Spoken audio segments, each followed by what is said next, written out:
Praise the lord అందరికీ. ఒకరోజు సౌలు క్రైస్తవులను హింసించాడు. మరుసటి రోజు పౌలుగా మారి క్రైస్తవుడయ్యాడు. ఒకరోజు జక్కయ్య నిజాయితీ లేకుండా పన్ను వసూలు చేసేవాడు.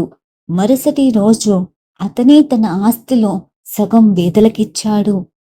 ఒకరోజు పేతురు చేపలు పట్టే జాలరిగా ఉన్నాడు.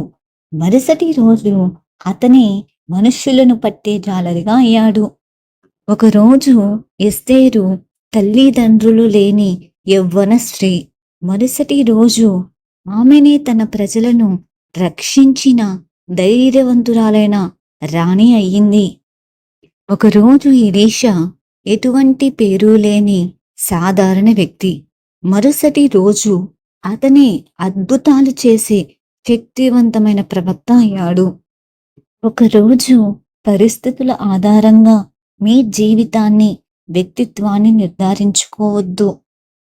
కేవలం 6 రోజుల్లో ప్రపంచాన్ని సృష్టించగలిగిన దేవుడు ఒక్క రోజులోనే పరిస్థితులను మార్చి మీకు నూతన జీవితాన్ని ఇవ్వగల సమర్థుడు. మీ కష్టాలు ఒక యుద్ధం లాంటివి, కానీ దేవుని ప్రణాళికే మీ చివరి విజయం. మీరు ఓడిపోలేదు.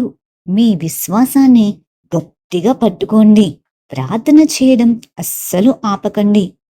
మీ అద్భుతం ఇక ఆలస్యం కాదు. ధైర్యంగా ఉండండి. మీ జీవితం శాశ్వతంగా మార్చబడబోతుంది. ఆమేన్.